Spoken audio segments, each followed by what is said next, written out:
Die Vögel haben gerne alles im Blick und fühlen sich sicherer. Von oben können sie Beutegreifer wie Schlangen gefahrlos beobachten. Wellensittiche haben als kleine Vögel auch nicht gerne etwas über sich, denn Greifvögel kreisen meist über ihrer Beute.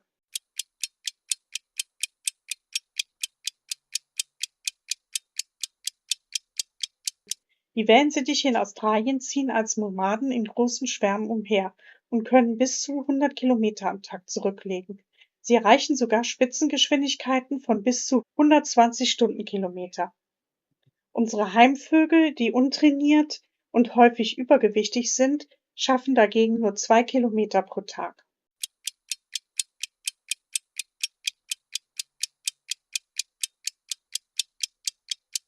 Das Kopfnicken ist ein Zeichen von Freude und kann oft während der Balz oder aber auch während des Gesangs oder beim Spiel mit dem Lieblingsspielzeug beobachtet werden.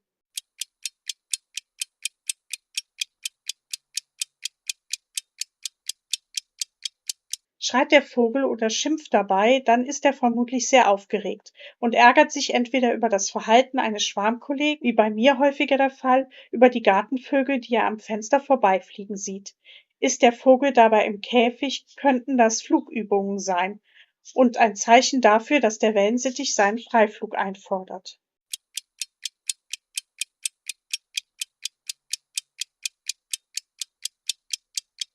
Das Schnabelknirschen ist meist abends oder am späten Nachmittag zu hören. Es zeigt vollste Zufriedenheit an und geht meist nahtlos in ein Nickerchen oder die Nachtruhe über.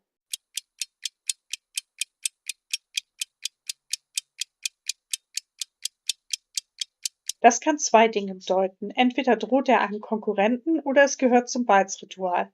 Tanzt der Wellensittich um den anderen Vogel herum, singt heftig und nickt immer wieder mit dem Kopf, wird er vermutlich um seinen Partnervogel balzen.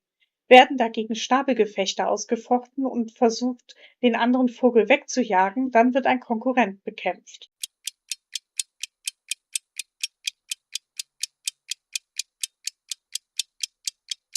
Das kann unterschiedlich sein. Die meisten Geräusche und Musik animieren unsere Stubenvögel zu mehr Gesang. Ich habe aber auch schon erlebt, dass einige Vögel eine Schimpftirade losgelassen haben, weil ihnen die Musik nicht gefiel. Denn Vögel haben tatsächlich auch Vorlieben und Abneigungen, was Geräusche und Musik angeht. Manchmal versuchen die Wellensittiche auch Tonfolgen und Laute zu imitieren.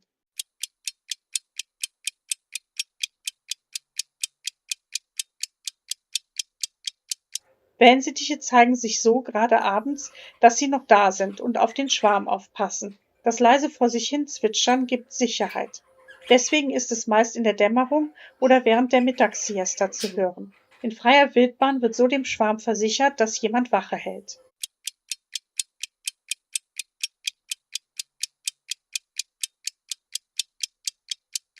Tatsächlich singen bei den Wellensittichen anders als bei anderen Singvögeln auch die Hennen, denn die Hähne imitieren für die Balz nur den Gesang der Hennen, und wer dem Original am nächsten kommt, wird von den Hennen bevorzugt. Allerdings singen Hähne nicht nur bei der Balz. Sie singen auch, um Konkurrenten zu übertreffen und ihr Revier zu markieren, wie die Singvögel in der Natur. Deswegen singen Hennen meist seltener und kürzer.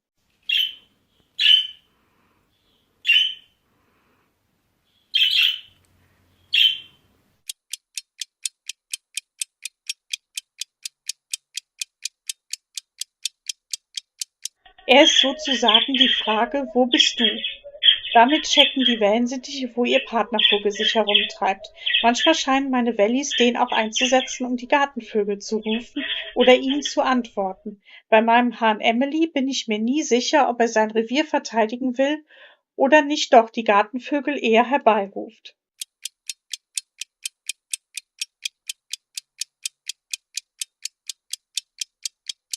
Das kann zwei Dinge bedeuten. Positiv, dass der Vogel sich wohlfühlt und in die Ruhephase übergeht. Meist wird ein Bein eingezogen und mit dem Schnabelknirschen begonnen und bald darauf der Kopf ins Gefieder gesteckt. Es kann aber auch zeigen, dass der Vogel friert, entweder weil es im Vogelzimmer zu kalt ist oder weil der Vogel krank und stark untergewichtig ist.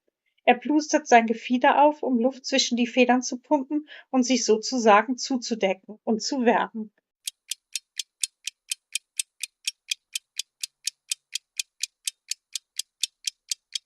Dafür gibt es 3 Gründe. Der erste ist offensichtlich, so wird das Bein entlastet. Deswegen ziehen die Vögel auch nicht immer dasselbe Bein ein, sondern wechseln immer wieder.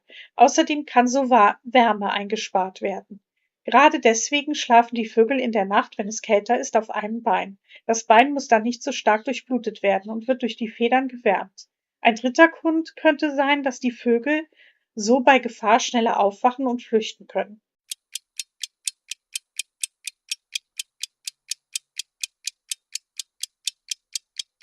Das sind alles Rituale bei der Balz. Ähnlich wie Schimpansen, die sich lausen, pflegen die Vögel mit dem Schnabel das Kopfgefieder, denn da kommen die meisten Wellensittiche sehr schlecht dran.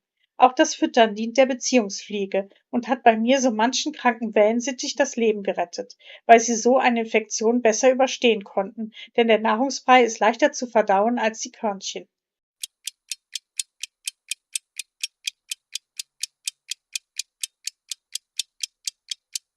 Wellensittiche sind sehr neugierige und soziale Tiere und können deshalb genauso wie wir Langeweile empfinden, besonders wenn sie keinen Artgenossen zum Spielen haben oder gar keine Anregung durch Spielzeug bekommen.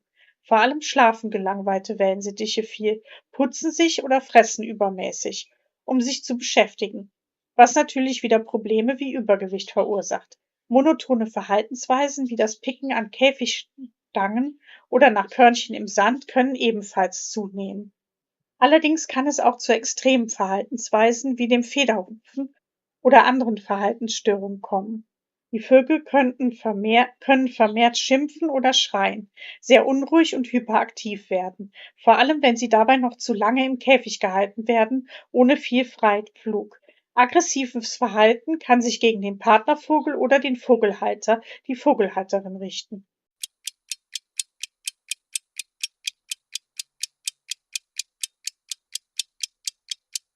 Zischlaute erinnern die Vögel an Schlangen, eine der Beutegreifer in Australien, die den Wellensittichen an der Wasserstelle oder beim Fressen auflauern können. Auch schnelle Bewegungen erinnern sie an Beutegreifer, denn Greifvögel fliegen meist pfeilschnell auf ihre Opfer zu. Als Zeichen von Gefahr rufen schnelle Bewegungen immer Stress hervor, denn gerade unten am Boden sind die Vögel immer auf der Hut.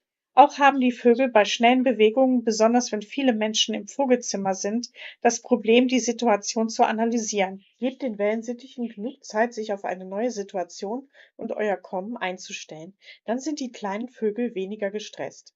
Ich hoffe, dieses Quiz war mit den neuen Infos etwas interessanter als die vorherigen. Falls ihr Themen, Anregungen und Fragen habt, schreibt sie gerne in die Kommentare.